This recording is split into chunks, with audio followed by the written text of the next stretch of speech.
Comment दिखाना। नमस्ते मेरे प्यारे भाई, गुड इवनिंग। कैसे हैं आप सभी लोग? कैसा महसूस कर रहे हैं? आज सैटरडे है। हाँ, आज क्लास आपकी ऑफ होती है, पर मैंने आपकी एक्स्ट्रा क्लास लगवा दी है। पीछे कुछ दिनों में आपकी कुछ क्लास बंद हो गई थी कल ही। तो मेंसुरेशन 3D लगभग आपका खत्म होने वाला है मेरे प्यारे भाई। स्फेयर निबट ही चुका है, उसके बाद प्रिज्म रह जाएगा। ठीक है बच्चों, ये चैप्टर आपका खत्म। ये एक बहुत वेटेज वाला चैप्टर था। इस चैप्टर से आज के सिनारियो के हिसाब से, जैसे पेपर टीसीएस करवा रही है, 2 से 3 क्वेश्चन इस चैप्टर से आना है। ठीक है बच्चों, चलिए शुरू करते हैं। सवाल नंबर 39। आज स्फेयर खत्म करके हम हेमी स्फेयर के बारे में पढ़ना शुरू करेंगे। हेमी स्फेयर, अर्धगोला। लेकिन उससे पहले स्फेयर के कुछ सवाल रह गए, पहले उनको खत्म करते हैं। जी बताइएगा। ये सवाल बेहतरीन है, हिंदी में थोड़ा अटपटा लिखा हुआ है, इंग्लिश में पढ़ेंगे। बोला है इस cylindrical can, a cylinder can whose base is horizontal. एक सिलेंडर केन है जिसका बेस हॉरिजॉन्टल है, इज ऑफ इंटरनल रेडियस 3.5। उसकी इंटरनल रेडियस आंतरिक त्रिज्या 3.5 है। कंटेन सफिशिएंट वाटर, उसमें इतना पानी भरा हुआ है, इतनी पर्याप्त मात्रा में इसमें पानी भरा हुआ है एक सिलिंड्रिकल केन में, कि जब इसमें एक सॉलिड स्फीयर डाला जाता है, जब इसमें सॉलिड स्फीयर डाला जाता है, water just covers the sphere. Water जो है मेरे प्यारे भाई, ये जो पानी है स्फीयर को जस्ट कवर करता है। जस्ट कवर का मतलब ना तो पानी बाहर गिरा और ना पानी कम पड़ा, यानी कि पानी ने स्फीयर को कंप्लीटली ढक लिया। ये जो लाइन है मेरे प्यारे भाई, ये बहुत खास है। ये लाइन हिंदी में नहीं लिखी हुई है। The sphere fits in the can exactly. गोला बेलन में पूर्णतः फिट होता है। यहां पे लिख लीजिएगा ये लाइन। गोला सिलेंडर में पूर्णतः फिट होता है। The depth of water in can before the sphere was put. गोला डूबने से पहले पानी की गहराई क्या थी? गोला डूबने से पहले पानी की गहराई क्या थी? ये स्पेशल सवाल है। सवाल को ढंग से समझिएगा। चलिए मेरे दोस्त, ध्यान से सुन। देखो, मैं आपके सामने एक सिलेंडर बनाता हूं, इस तरीके से बना दूं। मैंने आपके सामने एक सिलेंडर का केन बनाई है इस तरीके से। बच्चों, मैंने आपके सामने इस तरीके से एक सिलिंड्रिकल केन बनाई है और इसमें कुछ पानी भरा हुआ है। इसमें थोड़ा सा पानी भरा हुआ है मेरे दोस्तों। पानी ये इसमें भरा हुआ है हल्का। ठीक है, पानी भरा हुआ है। अब इस बेलन के अंदर मेरे प्यारे में गोला डाला जाता है। इस बेलन के अंदर एक गोला डाला जाता है और ये जो पानी है उस गोले को कंप्लीटली कवर कर लेता है। जो पानी है वो गोले को, स्फीयर को कंप्लीटली कवर कर लेता है। लेकिन ये लाइन बड़ी खास है कि जब बेलन में गोला डालते हैं, जब बेलन में इस सिलेंडर में स्फीयर डालते हैं, तो स्फीयर एग्जैक्ट फिट होता है। एग्जैक्ट फिट होने का क्या मतलब है? Sphere fits in the can exactly. इसके अंदर एक गोला डाला जाता है और वो गोला एग्जैक्ट फिट होता है सिलेंडर केन में। इसका मतलब यह है कि ना तो गोला ढीला पड़ा है, ना ही बहुत मुश्किल से फंसा है। एग्जैक्ट फिट हो गया। एग्जैक्ट फिट कब होगा? इस सिलेंडर में एक स्फीयर एग्जैक्ट फिट कब होगा? जब स्फीयर इस तरीके से हो, तरीके से ये वाला। ये है एग्जैक्ट फिट वाली कंडीशन। ये एग्जैक्ट फिट है। दिखाई दिया सबको? आप बोलोगे हाँ जी सर, बिल्कुल सही दिखाई दिया। तो सिलेंडर के अंदर ये जो स्फीयर है मेरे प्यार में, एग्जैक्ट फिट हो रहा है। यानी कि इससे बड़ा स्फीयर नहीं डाला जा सकता और इससे छोटा डालोगे तो वो ढीला पड़ जाएगा, इधर डोलता रहेगा। पानी जो है इस सिलेंडर में इतना पानी भरा हुआ था कि जब मैंने स्फीयर डुबाया तो ये पानी ने स्फीयर को पूरा डुबो दिया। इस पानी ने जो है स्फीयर को कंप्लीटली डुबो दिया। कंप्लीटली डुबो दिया मेरे प्यारे भाई, ये कंप्लीटली डुबो दिया। पानी शुरुआत में इतना था कि जैसे ही मैंने स्फीयर डुबाया, डाला इसमें, तो पानी, ये जो पानी है गोले को पूर्णतः डुबो देता है। तो आपसे पूछा the depth of water in can before the sphere was put. Sphere डालने से पहले केन में पानी की हाइट क्या थी? तो स्फीयर डालने से पहले केन में पानी की हाइट h थी और ये मुझे निकालना है।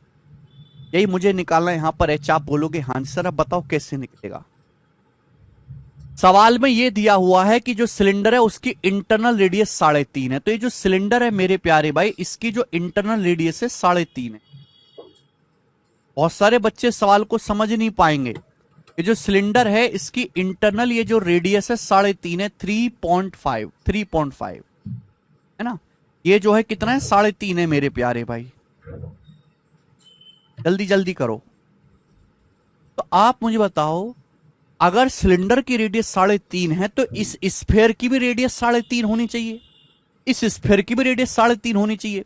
इस स्फेयर का डायमीटर कितना होना चाहिए, इस स्फेयर का डायमीटर कितना होना चाहिए, 7 सेंटीमीटर। स्फेयर का डायमीटर कितना होना चाहिए, 7 सेंटीमीटर। यानी कि सिलेंडर की जो हाइट होगी वो कितनी होगी, 7 सेंटीमीटर होगी। सिलेंडर की जो हाइट होगी वो कितनी होगी, 7 सेंटीमीटर होगी। आप बोलोगे हाँ जी सर बिल्कुल होगी, कोई भी परेशानी इसमें है ही नहीं। तो आप मुझे एक बात बताओ, क्या आपको समझ नहीं आ रहा, ये जो पानी है, पानी का वॉल्यूम कैसे आएगा।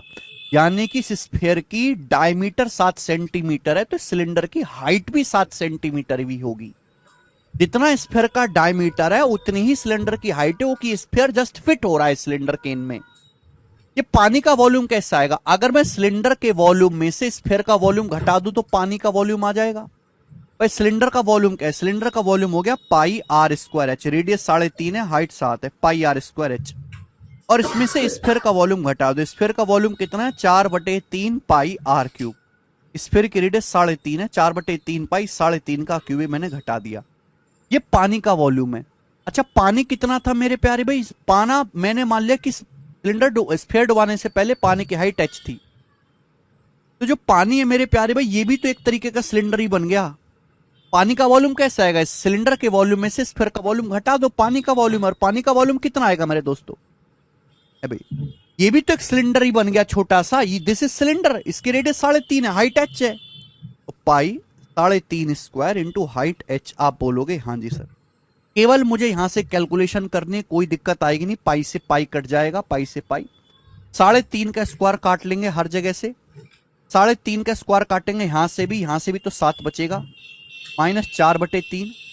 यहां से 3.5 का स्क्वायर काटेंगे, 3.5 का स्क्वायर ये पावर 3 है तो 3.5 बचेगा, 3.5। तो 3.5 की 4 में गुणा करेंगे तो कितना आएगा, 14। 7 माइनस 14/3 कितना आ गया बेटा, 3 सत्ते 21 माइनस 14 7/3 सेंटीमीटर। तो 60/3 सेंटीमीटर सिलेंडर में पानी की हाइट थी, फिर डुबाने से पहले आंसर। गजब का सवाल है।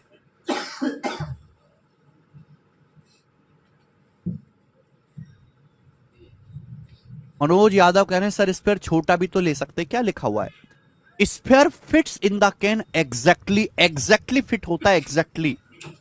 आप है भाई, आप जूते लेके आए अपने लिए लेकिन आपको फिट नहीं आए, आपने अपने पापा को दे दिया, पापा को एग्जैक्ट फिट आ गया। इसका मतलब क्या है कि वो पापा का नंबर आ गया, पापा की साइज के जूते आ गए। तो यहां पे स्फीयर सिलेंडर कैन में एग्जैक्ट फिट हुआ है, इसका मतलब ना ढीला पड़ा है ना टाइट हुआ है, बिल्कुल इस तरीके से फिट हुआ है कि इससे बड़ा स्फीयर नहीं डाल सकते, इससे छोटा नहीं डाल सकते। अरे एग्जैक्टली शब्द बोला है, ये शब्द बोला है एग्जैक्टली। ठीक है चलिए, समझने वाले समझ गए, ना समझने वाले एस्टेसी करवाते रहेंगे अपने, उनकी बुस्की नहीं है। आगे जल्दी से करेंगे, मुझे आगे भी सवाल करवाने, इतना टाइम नहीं है कि मैं इस पे इतना वेस्ट करता रहूं। फटाफट अगला सवाल।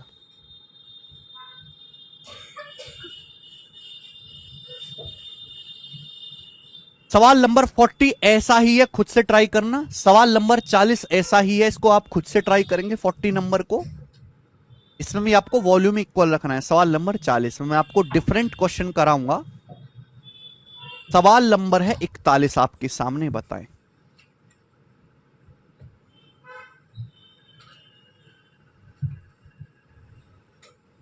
क्वेश्चन नंबर 41 ये करेंगे जल्दी से। अगला सवाल, और this question is very very important, ये क्वेश्चन बहुत ज्यादा इंपॉर्टेंट।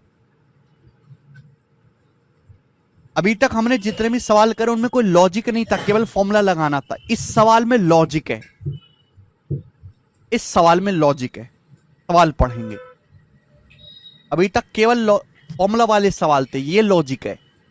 बोला a ball of diameter 4 centimetre is kept on top of hollow cylinder standing vertically. एक बॉल जिसका डायमीटर 4 सेंटीमीटर है एक खोखले बेलन के ऊपर रखी जाती है। खोखला बेलन जो है वो वर्टिकली स्टैंड करा है, सीधा खड़ा है।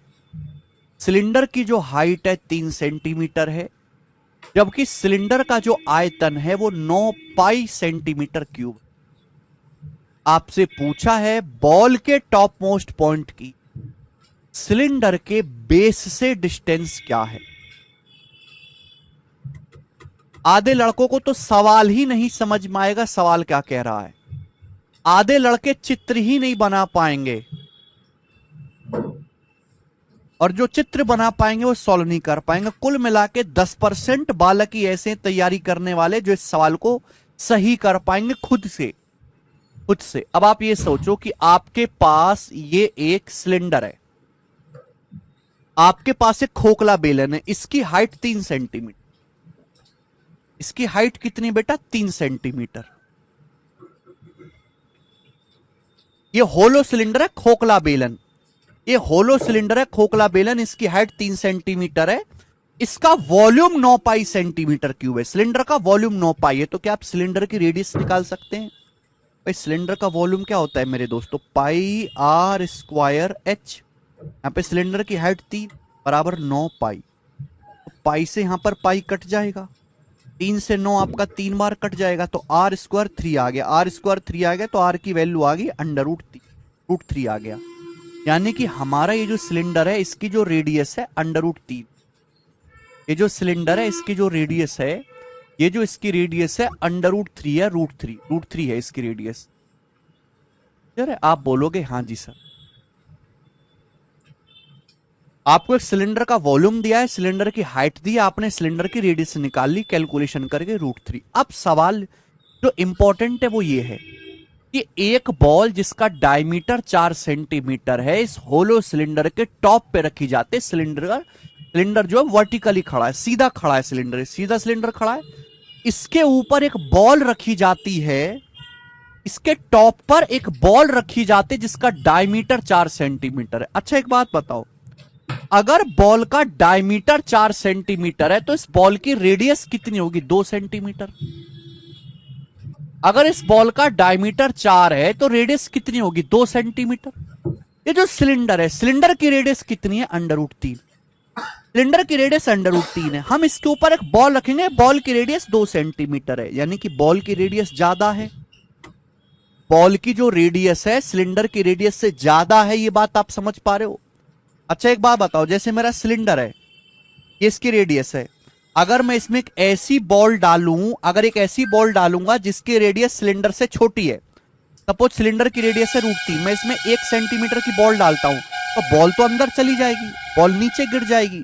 लेकिन यहां परेशानी क्या है कि जो बॉल है उसकी रेडियस सिलेंडर की रेडियस से ज्यादा है। तो क्या बॉल सिलेंडर में अंदर घुसेगी? घुस ही नहीं पाएगी, पूरी घुस ही नहीं पाएगी, क्योंकि यहां पे बॉल की रेडियस सिलेंडर की रेडियस से ज्यादा है। अगर मैं उसके ऊपर एक बॉल रखूंगा, अगर मैं इसके ऊपर एक बॉल रखूंगा तो बॉल ऐसे रखी जाएगी मेरे दोस्तों, आधी ही फिट हो पाएगी, पूरी फिट हो ही नहीं पाएगी, नीचे गिरी नहीं पाएगी मेरे दोस्तों। बताइए बात समझे? आप बोलोगे हाँ सर बात समझे अच्छी तरीके से, कोई भी परेशानी नहीं। बुद्धि लगानी पड़ेगी सवाल करने के लिए, बुद्धि है तो ही करना, केवल फॉर्मूला लगा के काम करने वाला दिमाग है तो इस सवाल को करने की कोशिश ना करें। यहां पे एक सिलेंडर है खोखला जिसकी रेडियस √3 है। अब हम एक बॉल रखते हैं, इसमें बॉल की जो रेडियस है 2 सेंटीमीटर है, तो बॉल की जो रेडियस है वो सिलेंडर की रेडियस से ज्यादा है, तो मैं इसके ऊपर बॉल रखूंगा तो बॉल अंदर नहीं घुस पाएगी, खोखला सिलेंडर है। तो सवाल में आपसे पूछा क्या है? सवाल में आपसे पूछा है कि सिलेंडर के टॉप, इस स्फीयर के टॉप पॉइंट की सिलेंडर के बेस से डिस्टेंस क्या है। सिलेंडर के बेस यानी कि यहां से इस स्फीयर के टॉप मोस्ट पॉइंट की दूरी क्या है, ये दूरी आपसे पूछी। तो बच्चे कैसे करेंगे? बड़े सवाल। सपोज ये इसका सेंटर यहां पे है, स्फीयर का सेंटर यहां, अच्छा सवाल है मेरे, स्फीयर का सेंटर यहां पे है। स्फीयर की रेडियस कितनी है? 2। स्फीयर का डायमीटर 4 है तो रेडियस कितनी? रेडियस 2 आ जाएगी। सेंटर स्फीयर का है, ये भी रेडियस 2 ही है, स्फीयर की ये रेडियस भी 2 ही है, ये रेडियस भी स्फीयर की 2। क्लियर है? आप बोलोगे हाँ सर। दिमाग लगाइएगा, दिमाग ना हो तो छोड़ दीजिएगा। आप इसको यहां से मिलाओगे तो क्या बन गए? राइट एंगल ट्राइंगल बन गए, समकोण त्रिभुज बन गए, समकोण त्रिभुज। एक समकोण त्रिभुज बन गया जिसमें स्फीयर की रेडियस 2 है, सिलेंडर की रेडियस √3 है। तो पाइथागोरस से ये कितना आ जाएगा? पाइथागोरस से ब्लू वाली लेंथ कितनी आ जाएगी? √2² माइनस √2, यानी कि 4 माइनस 3 1। ये लेंथ 1 आ गई। ये लेंथ 1 आ गई कि नहीं आ गई? पाइथागोरस से लेंथ 1 आ गई। आपको कहा गया कि यहाँ पे सिलेंडर की हाइट 3 है, तो ये जो सिलेंडर की हाइट है ये कितनी है? जो सिलेंडर की हाइट है कितनी है? 3 सेंटीमीटर। 3 सेंटीमीटर है। तो आप मुझे बताओ सिलेंडर के बॉटम से इस बॉल के टॉप मोस्ट पॉइंट की दूरी कितना है? 3 और 1 4 और 2 6, 6 सेंटीमीटर आंसर है। सवाल का आंसर ए ऑप्शन है।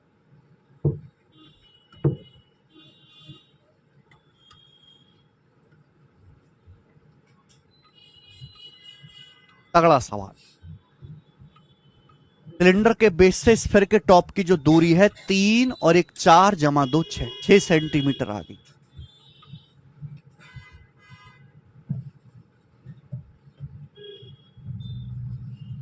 कितने बच्चे सवाल समझ पाए?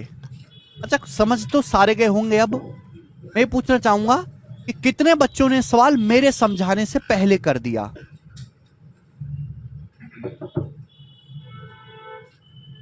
सात नहीं आएगा, मनीष मीना क्या आएगा?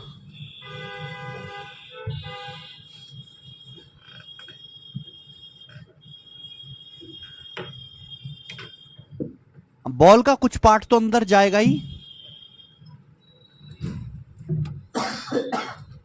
थोड़ी सी बॉल तो अंदर जाएगी, लेकिन क्योंकि यहाँ पे बॉल की रेडियस सिलेंडर की रेडियस से ज्यादा है तो पूरी बॉल अंदर नहीं घुस पाएगी।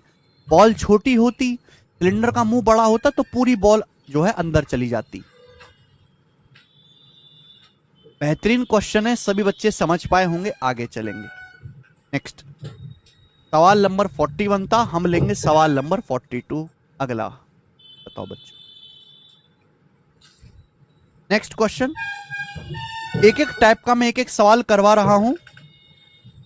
एक एक टाइप का एक सवाल, पिघलाने वाला क्वेश्चन मेरे प्यारे में, पिघलाने वाला, पिघलाने वाला सवाल। फॉर्मूला मैं आपको ऑलरेडी बता चुका हूं।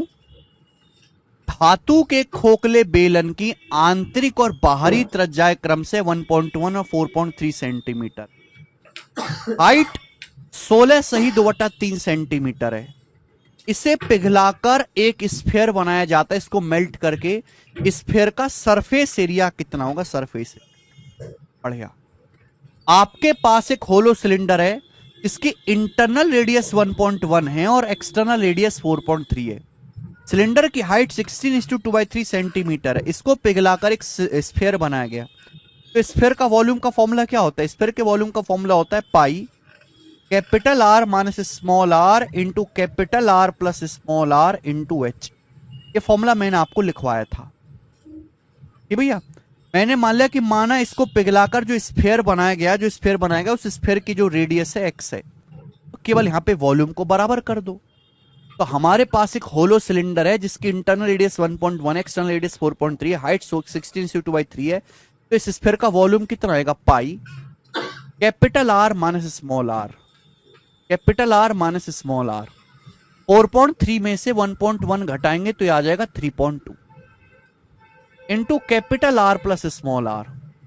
4.3 में 1.1 जोड़ेंगे तो 5.4 इंटू हाइट कितना आ जाएगा? 16 सही 2/3, तो 16 3 48, 2 50/3। ये होलो सिलेंडर का वॉल्यूम आ गया। होलो सिलेंडर का वॉल्यूम ये आ गया। अब इसको पिघला के एक स्फीयर बनाया गया बेटा, इसको पिघला के स्फीयर बनाया गया, तो स्फीयर का वॉल्यूम क्या आएगा? स्फीयर का वॉल्यूम आएगा 4/3 पाई। स्फीयर की रेडियस को मैंने एक्स माना, एक्स का क्यूब। पाई/3 से पाई/3 कट जाएगा। और देखो क्या कटता है यहां से, और भी कुछ कटता है क्या? हाँ जी, 4 से आपका कट जाएगा 3.2 0.8 बार, 0.8 बार कट जाएगा। 50 की 0.8 में गुणा होगी 40 आएगा। 40 की 5.4 में गुणा होगी 216, 54 चौका 216। 50 की 0.8 में गुणा होगी 40 आएगा। 40 की 5.4 में गुणा होगी 216, तो 216 आ गया एक्स क्यूब। अगर एक्स क्यूब 216 आ गया तो यहां से क्यूब रूट लेंगे, एक्स की वैल्यू आ गई 6, यानी कि स्फीयर की रेडियस 6 आ गई। अगर स्फीयर की रेडियस 6 आ गई, पूछा स्फीयर का सरफेस एरिया, तो स्फीयर का सरफेस एरिया आ जाएगा 4 पाई आर स्क्वायर। 4 पाई 6 का स्क्वायर, यानी कि 36 चौका 144 पाई। 36 चौका 144 पाई सवाल का आंसर है डी ऑप्शन।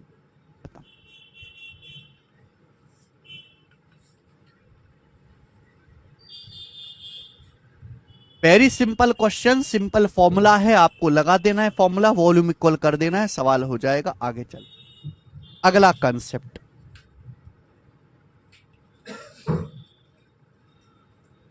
अगला कंसेप्ट,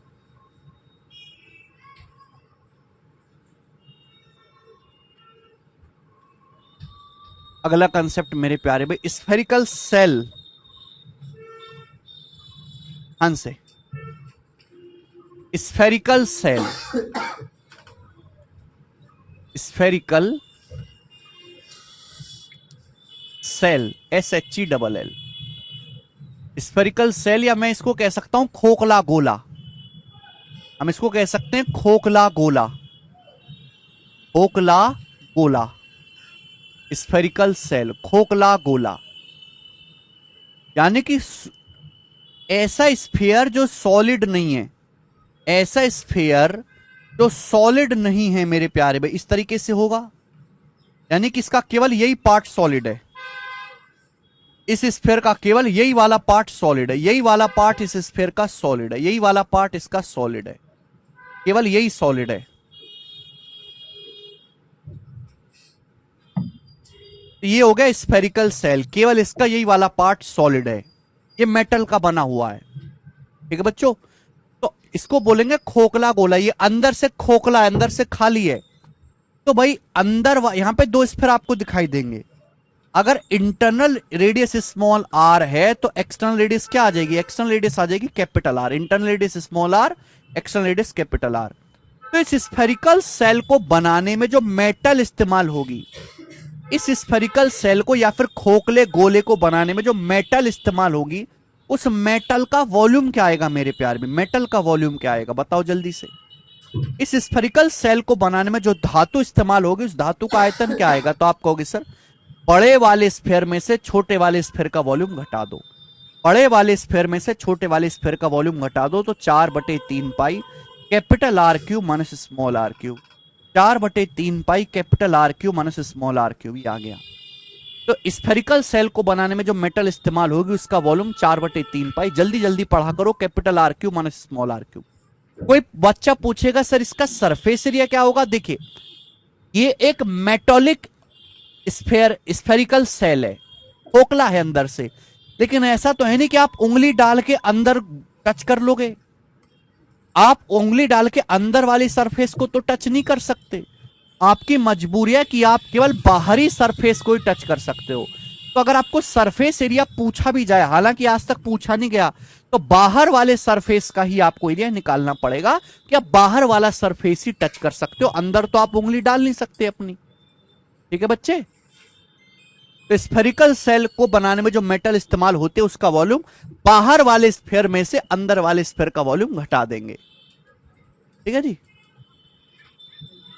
अब जैसे इस पर बेस सवाल है, बहुत बेसिक सवाल इस पे पेपर में आए हुए हैं, बोला है।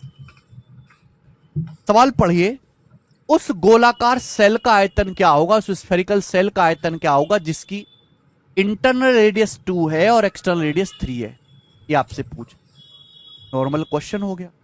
इंटरनल रेडियस 2 है, एक्सटर्नल रेडियस 3 है, उस स्फेरिकल सेल का वॉल्यूम क्या आएगा, 4/3 pi capital R cube minus small are cube, 3 का क्यूब 27, 27 में से 8 घटाएंगे 19, 19 चौक 76, 76 पाई/3। स्फेरिकल सेल का वॉल्यूम ये होगा ऑप्शन नंबर ए, 76 पाई/3।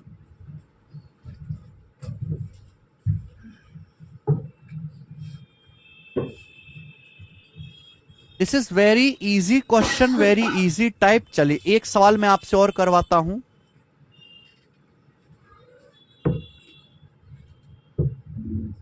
ये सवाल एमटीएस 2023 के पेपर में आया है, इसी पर बेस्ड क्वेश्चन है। बताएं, एमटीएस 2023 के पेपर में स्फेरिकल सेल पे, खोखले गोले पे ही सवाल है, बनाओ, खोखले धातु के गोले पर ही सवाल है, बनाइए जल्दी से।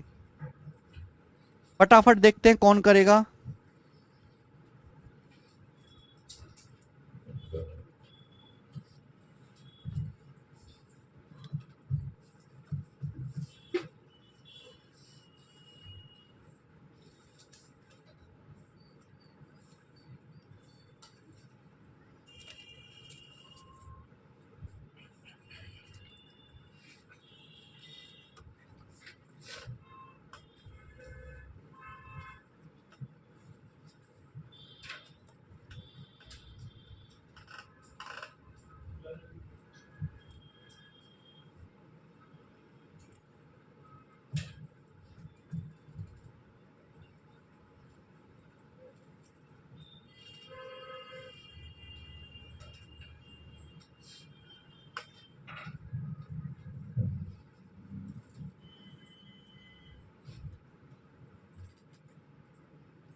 बनाए जी 44 करेंगे सवाल 13.5। क्या आपने सही किया है? ए होलो मेटल स्फेरिक खोखला धातु का गोला है, खोखला धातु का गोला यानी कि स्फेरिकल सेल। इसकी इंटरनल और एक्सटर्नल रेडियस 5 और 6 सेंटीमीटर है। इसको पिघलाया जाता है और पिघला के कोन बनाया जाता है जिसकी बेस रेडियस 5.2 है। तो आपसे पूछे इस कोन की हाइट कितनी होगी और आंसर अप्रोक्स बताना। कोन की हाइट मैंने h मान ली।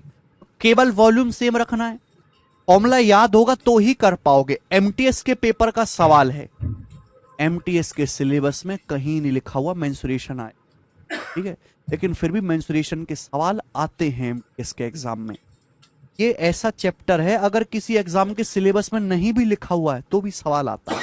मेंसुरेशन क्षेत्रमिति कौन सा पेपर है इसमें क्षेत्रफल आयतन वाले सवाल ना आते हो? है कोई देखा आपने जिंदगी में कोई ऐसा पेपर?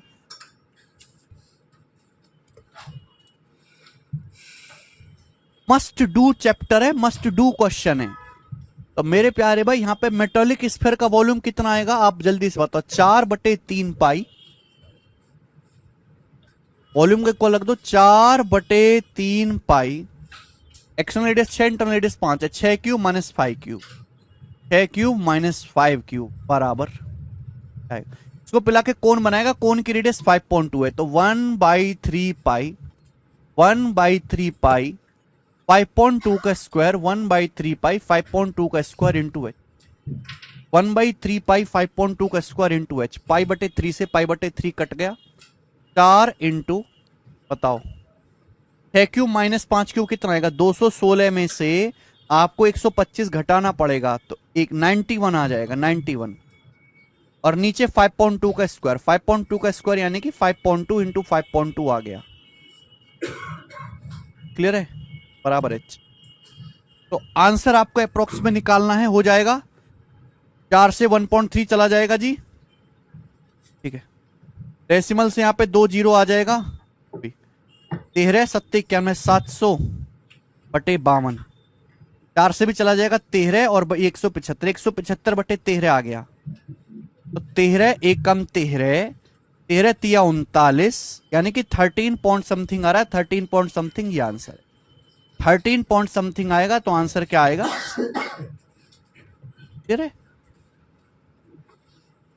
तो मुझे लगता है कि अगर आप फॉर्मूला अच्छे से याद करोगे तो बहुत सारे सवाल आप बहुत इजीली कर पाओगे बिना किसी परेशानी के। ये देखेंगे मेरे प्यारे भाई। 45 नंबर, एक और सवाल ऐसा ही बताओ।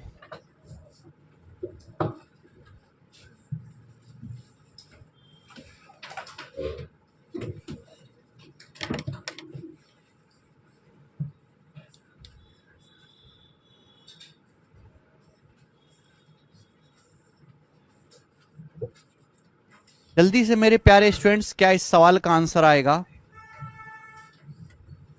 दो ठोस गोले की त्रिज्याएं 1 और 6 सेंटीमीटर है। यहां पे होलो स्फीयर नहीं है, ठोस बोला है, सॉलिड मेटॉलिक स्फीयर बोला है। तो दो सॉलिड मेटॉलिक स्फीयर है जिनकी रेडियस 1 और 6 है। इनको पिघलाकर 1 सेंटीमीटर मोटाई का एक खोखला गोला बनाया जाता है। 1 सेंटीमीटर मोटाई का खोखला गोला बनाया जाता है। तो बोला इस खोखले गोले की बाह्य त्रिज्या ज्ञात करेंगे। एक्सटर्नल रेडियस क्या होगी इस खोखले गोले की? सवाल समझे आप लोग? क्या आप लोग यहां से क्वेश्चन समझे? वॉल्यूम सेम रखना है। एक बार फिर से सवाल पढ़ लेते हैं। There are two solid metallic sphere, दो सॉलिड मेटॉलिक स्फीयर है, सॉलिड, जिनकी रेडियस 1 और 6 सेंटीमीटर है। सॉलिड मेटल स्फीयर है। इनको पिघलाकर एक होलो स्फीयर बनाया जाता है 1 सेंटीमीटर थिकनेस का। ठीक है भैया, इन दोनों स्फीयर को पिघलाकर। तो आपसे पूछे जो होलो स्फीयर बनेगा इसकी एक्सटर्नल रेडियस क्या होगी? मान लिया जो होलो स्फीयर है इसकी एक्सटर्नल रेडियस कैपिटल आर है और इंटरनल रेडियस स्मॉल आर है। ठीक है बेटा, तो यहां वॉल्यूम सेम रखेंगे। क्लियर है? चलिए, तो वॉल्यूम को जब मैं सेम रखूंगा तो क्या हो जाएगा भाई? दोनों स्फीयर का वॉल्यूम क्या आएगा? 4/3 पाई 1 क्यूब प्लस 6 क्यूब। ये दोनों स्फीयर का वॉल्यूम आ गया है ना। दोनों स्फीयर का वॉल्यूम मैं ऐड करूंगा। अब इनको पिघला के होलो स्फीयर बनाया गया। होलो स्फीयर का वॉल्यूम क्या आएगा? होलो स्फीयर का वॉल्यूम आ जाएगा 4/3 pi capital R cube minus small are cube. ये आ जाएगा capital R cube minus small are cube. आप जानते हैं कि 4/3 पाई से 4/3 पाई कट जाएगा। क्या का क्यूब 216 एक 217, तो 217 बराबर आ गया capital R cube minus small are cube. यहां से इक्वेशन आ गई। आपको ये दे रखा है कि जो ये होल स्फीयर है इसकी मोटाई 1 सेंटीमीटर है। होल स्फीयर की मोटाई, मोटाई का मतलब क्या होता है? एक्सटर्नल रेडियस में से इंटरनल रेडियस घटाएंगे, ये 1 सेंटीमीटर है, 1 सेंटीमीटर मोटाई है। तो आपके सामने दो इक्वेशन है, दो वेरिएबल है, सॉल्व करना है। मुश्किल काम है बेटा सॉल्व करना, मुश्किल। ठीक है, मोटाई का क्या मतलब होता है? Capital R minus small r. अगर आपके पास ये होलो मेटॉलिक स्फीयर है तो इसकी मोटाई, इसकी मोटाई है। मोटाई कैसे आएगी? कैपिटल आर में से जब आप स्मॉल आर घटाएंगे। दिस इज कॉल्ड मोटाई ऑफ मेटॉलिक स्फीयर। कितनी मोटी धातु की परत है। तो बेटा यहां से मैं अगर सॉल्व करूंगा तो it will become very lengthy. हम ऑप्शन से चेक कर लेंगे कौन सा ऑप्शन सेट हो रहा है। अगर मैंने 7 मान लिया कि एक्सटर्नल रेडियस 7 है तो 6 हो जाएगी। क्या 343 माइनस 216 217 आएगा? नहीं, सेट नहीं हो रहा। अगर मैंने इसको 8 मान लिया 8 तो 6 हो जाएगा। 8 मान ले तो 7 हो जाएगा। 512 माइनस 343, ये भी सेट नहीं हो रहा, ये भी सेट नहीं हो रहा। 9, अगर मैंने एक्सटर्नल रेडियस 9 मान लिया, आपसे एक्सटर्नल रेडियस पूछे ना बाह्य त्रिज्या। अगर मैंने एक्सटर्नल रेडियस 9 मान ली तो मुझे इंटरनल रेडियस 8 लेनी पड़ेगी और मेरा दिमाग चल गया सेट हो रहा है, सेट हो रहा है। अगर मैंने तीसरा ऑप्शन ठीक माना कि बाह्य त्रिज्या 9 है तो आंतरिक त्रिज्या 8 आएगी। 9 माइनस 8 1 होना चाहिए ना, तभी तो डिफरेंस 1 आएगा। हाँ देखो, 9 का क्यूब 729 माइनस 8 का क्यूब 512, तो 729 माइनस 512 क्या 217 के बराबर है? हाँ जी 217 के बराबर है। सेटिस्फाई हो रहा है, सेटिस्फाई हो रहा है। तो सी ऑप्शन सवाल का आंसर ऑप्शन।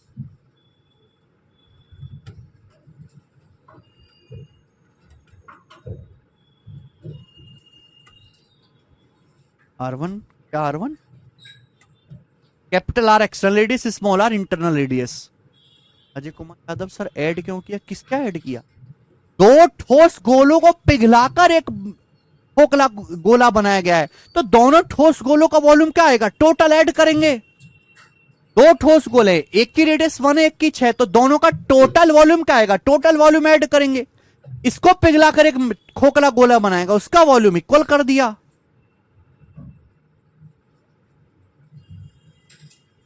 अजय कुमार यादव, समझ में आया?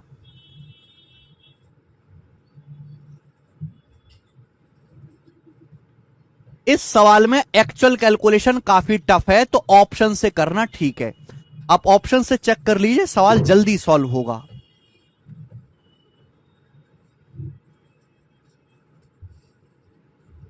क्या परेशानी है?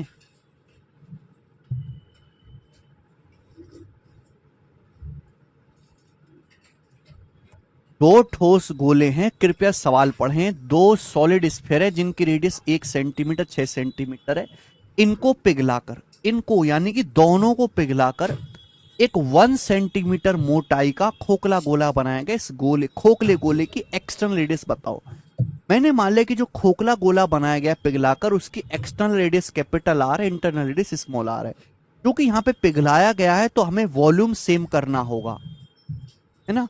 तो ये जो दो सॉलिड स्फीयर है, इनका टोटल वॉल्यूम क्या आएगा, 4/3 पाई। तो कॉमन फॉर्मूला क्या होता है, 4/3 पाई आर क्यूब। तो 1 क्यूब प्लस 6 क्यूब, दोनों का ऐड कर दिया, अब इक्वल कर दिया। ये पिघला के मेटोलिक होलो स्फीयर बनाया गया, खोखला गोला, उसका वॉल्यूम ये होगा। यहां से capital R cube minus small are cube आ गया। हमें कैपिटल आर का मान पूछा है। यहां पे जो खोखला गोला बनाया गया उसकी मोटाई 1 सेंटीमीटर है।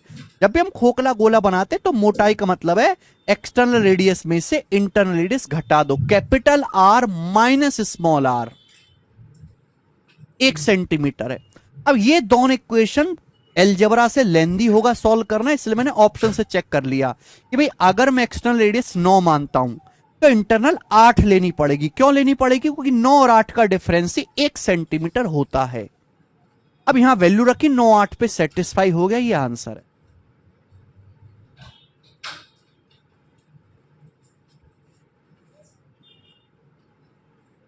अगला सवाल है आपके सामने यहां पर 46, ये बताएंगे जल्दी से। लास्ट क्वेश्चन है इस टाइप का, फिर अगला टाइप आएगा होलो स्फीयर पे लास्ट सवाल। और ये जो सवाल है 2021 के सीजीएल मेंस का है। सीजीएल मेंस का सवाल है तो बेटा आपको ढंग से करना चाहिए। 2021 के सीजीएल मेंस का क्वेश्चन है, बनाए बच्चों, फटाफट से इस सवाल को सॉल्व करके बताइए हम।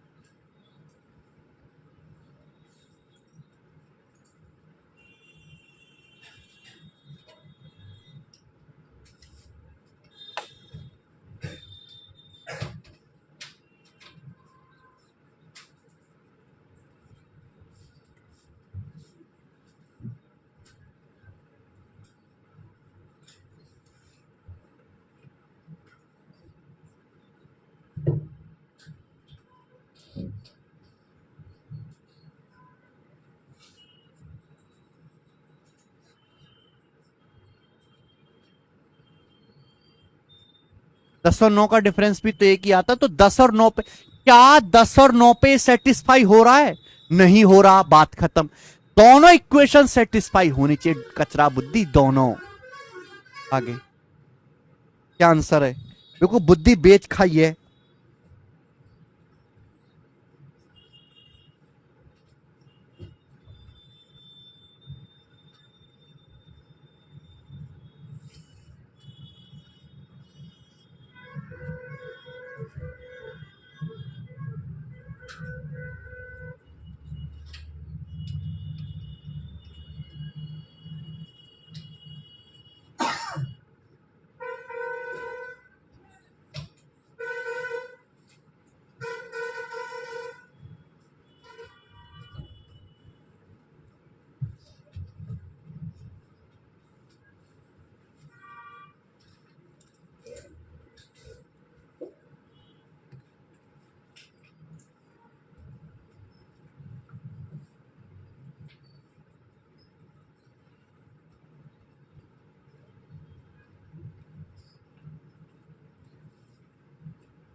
A spherical metallic cell with 6 centimeter external radius weighs 6688 gram.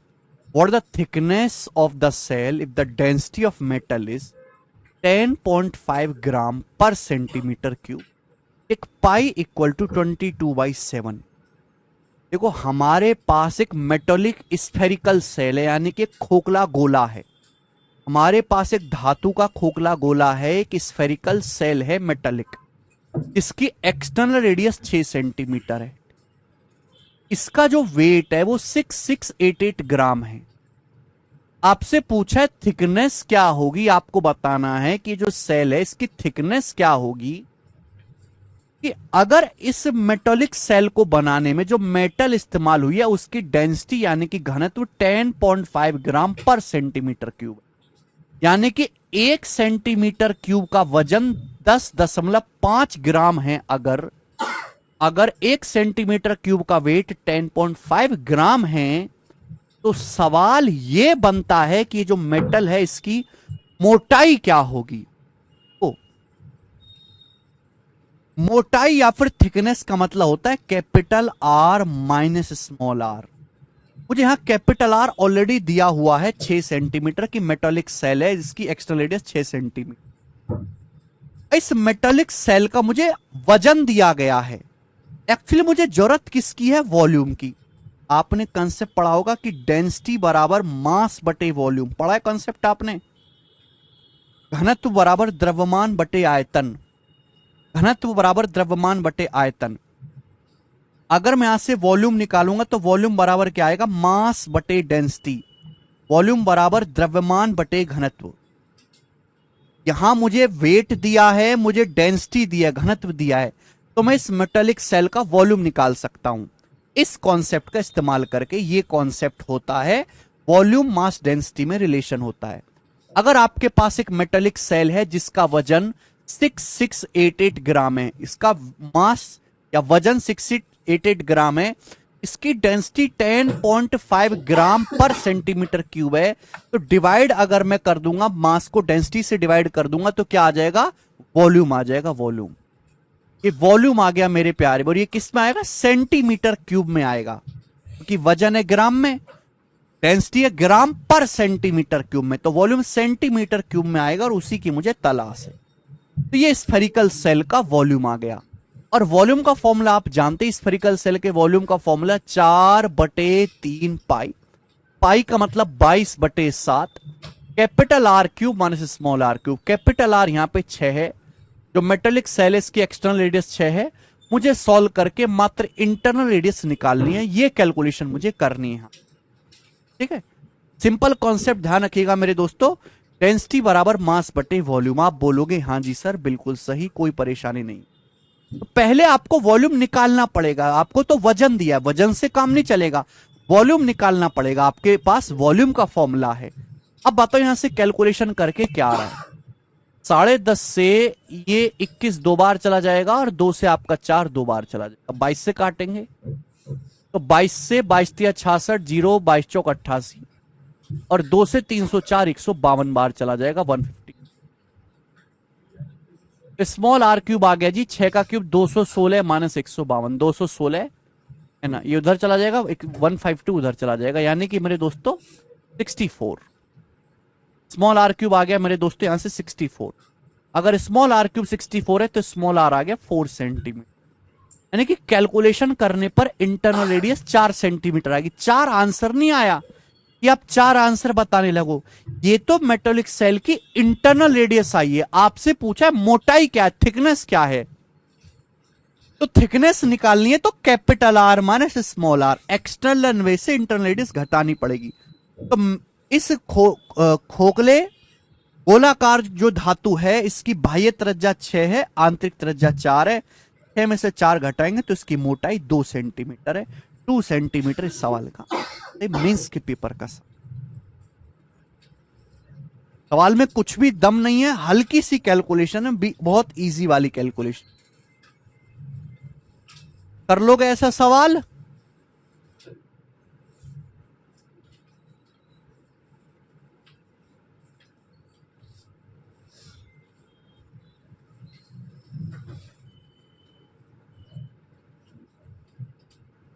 मुझे लगता है कि अब आप ऐसा सवाल कर लोगे।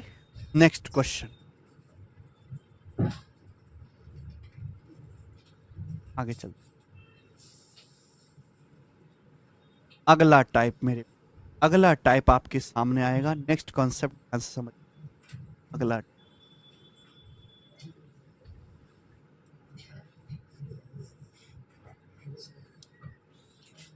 एसएससी सिलेक्शन पोस्ट 2023 का सवाल। इससे पहले कॉन्सेप्ट समझ। सब लोग अपनी कॉपी में हेडिंग डालेंगे कटिंग ऑफ स्फीयर। सब लोग अपनी कॉपी में हेडिंग डालेंगे cutting of sphere, cutting of sphere, cutting of sphere, cutting of sphere.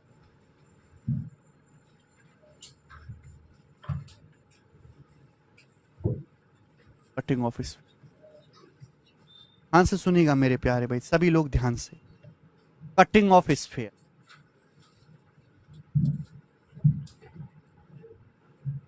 बहुत ही कम इस पे एग्जाम में सवाल आया है, लेकिन जितने भी सवाल आए बेहाल आए, बच्चों से हो नहीं पाए हैं। ध्यान से समझिएगा बच्चों इस कॉन्सेप्ट को, कटिंग ऑफ स्फीयर। हमारे पास एक स्फीयर है, हमारे पास एक स्फीयर है मेरे प्यारे भाई। इस स्फीयर का सरफेस एरिया कितना है? हमारे पास एक स्फीयर है, इसकी रेडियस कैपिटल आर है।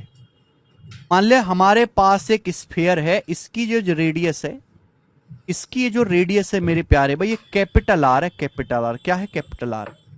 तो इस स्फीयर का सरफेस एरिया कितना है? इस स्फीयर का सरफेस एरिया है 4 पाई कैपिटल आर स्क्वायर, 4 पाई कैपिटल आर स्क्वायर, 4 पाई कैपिटल आर स्क्वायर।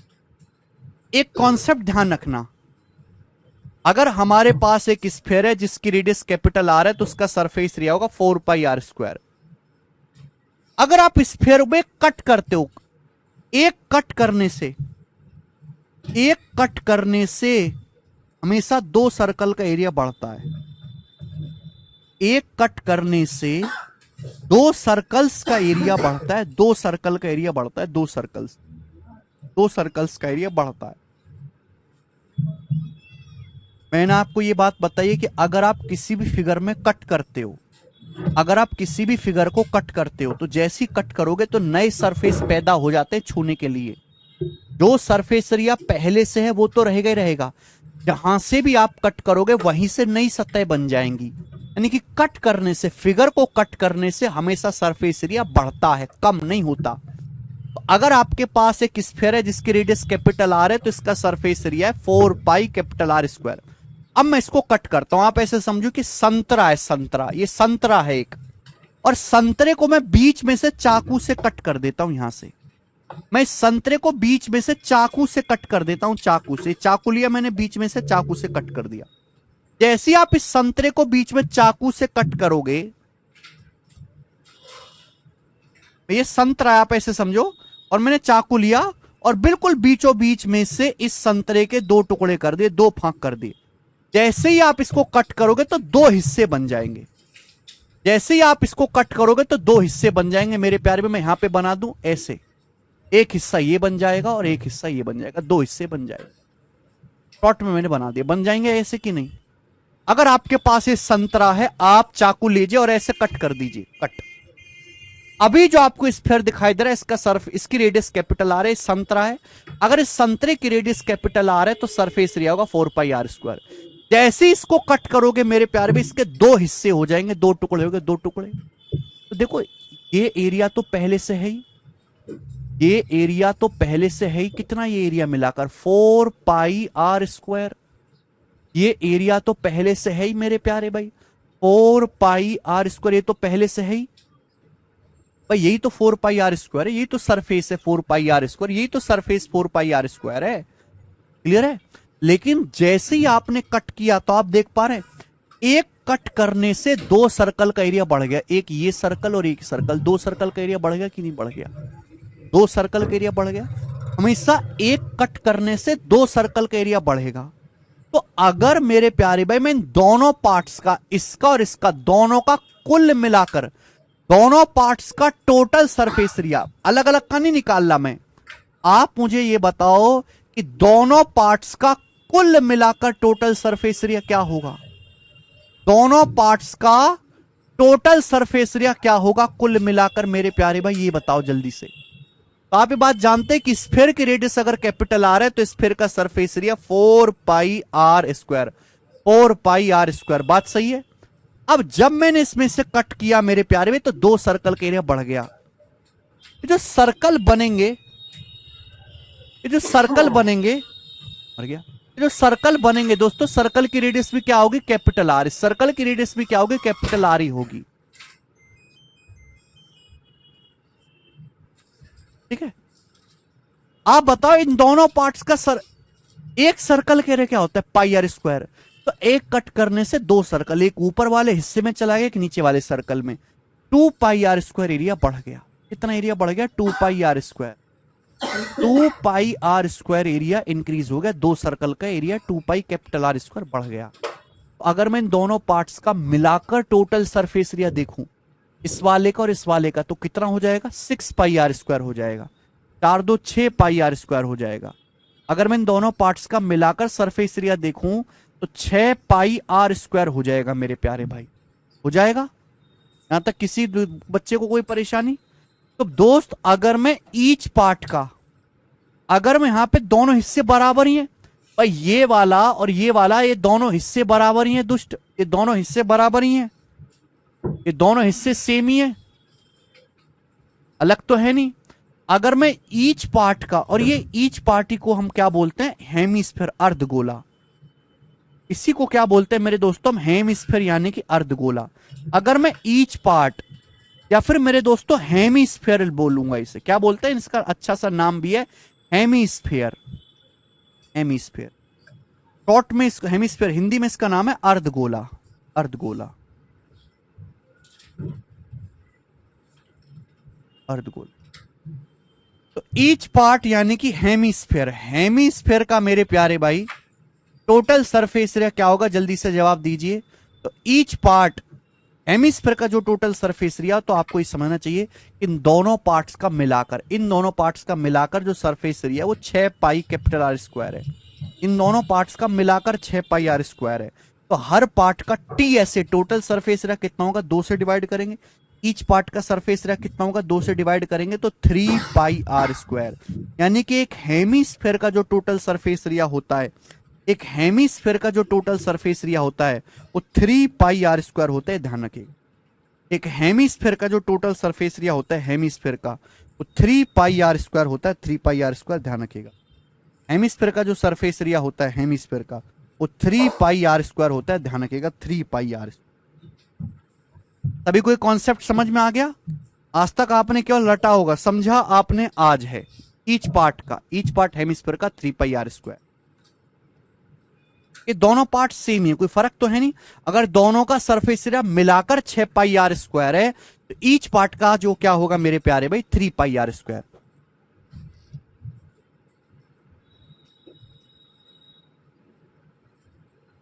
एक कट करने से हमेशा दो सर्कल का एरिया बढ़ता है, दो सर्कल का। ठीक है बच्चे, आप बोलोगे हाँ जी सर बिल्कुल सही, मजा आ गया। तो बच्चों अगर मैं यहां पे हेमिस्फीयर, अर्धगोले को आपको अलग से समझाऊंगा कि हेमिस्फीयर स्पेशल फिगर है। हेमिस्फीयर स्पेशल फिगर है। हेमिस्फीयर हिंदी में अर्धगोला, अर्धगोल।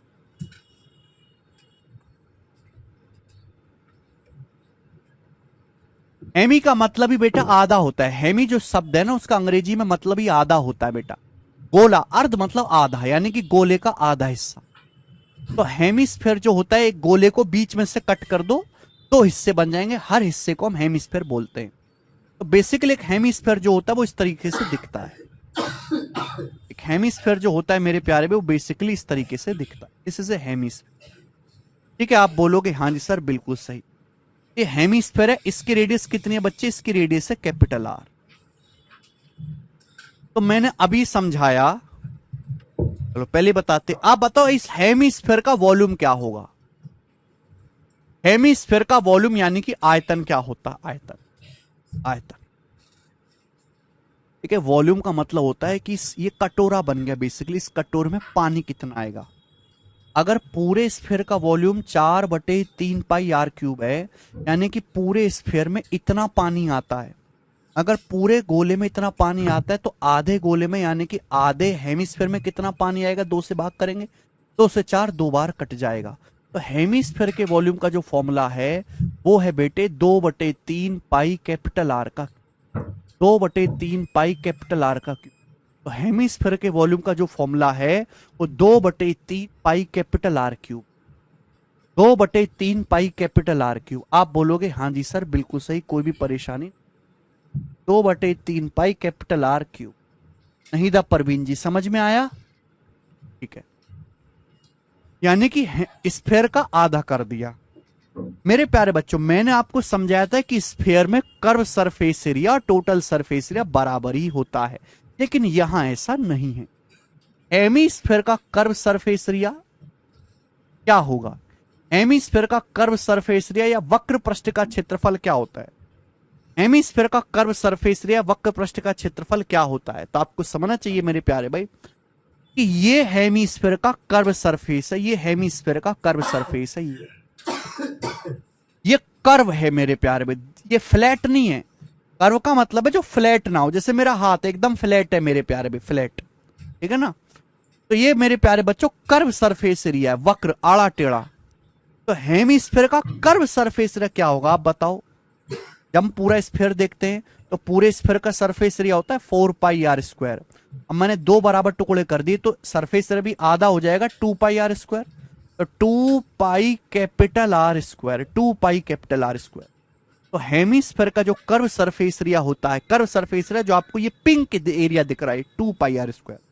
लेकिन जब हम बात करेंगे हेमिस्फीयर के टोटल सरफेस एरिया, हेमिस्फीयर का टोटल सरफेस एरिया क्या होगा, तो बेटे आपको ये बात समझनी चाहिए कि हेमिस्फीयर का टोटल सरफेस एरिया निकालने के लिए, हेमिस्फीयर का टोटल सरफेस एरिया निकालने के लिए आपको ये कर्व सरफेस एरिया, ये कर्व सरफेस एरिया, इस कर्व सरफेस एरिया में आपको इस सर्कल का एरिया भी ऐड करना पड़ेगा, इस सर्कल का एरिया भी ऐड करना पड़ेगा। तो हेमिस्फीयर का curve surface area 2 pi R square. Circle भी तो बन गया बेटे, सर्कल भी तो आप सरफेस बन गया, सर्कल भी तो टच कर सकते हो। अगर संतरा को बीच में से काटोगे तो बीच में संतरे का ही तो ये जो हिस्सा आएगा ये भी तो आप टच कर सकते हो। इस सर्कल बन गया एक बेसिकली, और इस सर्कल की रेडियस कैपिटल आर है, सर्कल का एरिया पाई आर स्क्वायर। तो 2 पाई कैपिटल आर स्क्वायर में पाई आर स्क्वायर जब आप ऐड करेंगे तो देखो 3 पाई कैपिटल आर स्क्वायर ही आ गया। तो इस वजह से हमने कहा था कि हेमिस्फीयर का जो टोटल सरफेस एरिया होता है वो 3 पाई आर स्क्वायर होता है। तो हेमिस्फीयर के केस में कर्व सरफेस एरिया और टोटल सरफेस एरिया दोनों अलग अलग होगा मेरे प्यारे भाई, उतार लीजिए कॉपी में। हेमिस्फीयर में curve surface area 2 pi R square और total surface area 3 pi R square.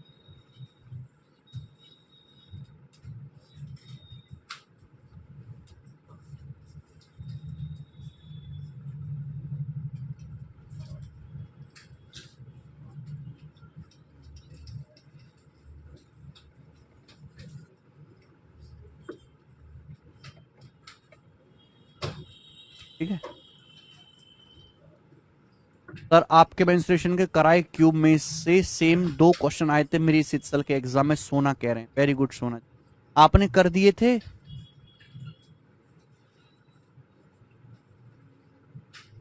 Hemisphere यानी कि अर्धगोले का वॉल्यूम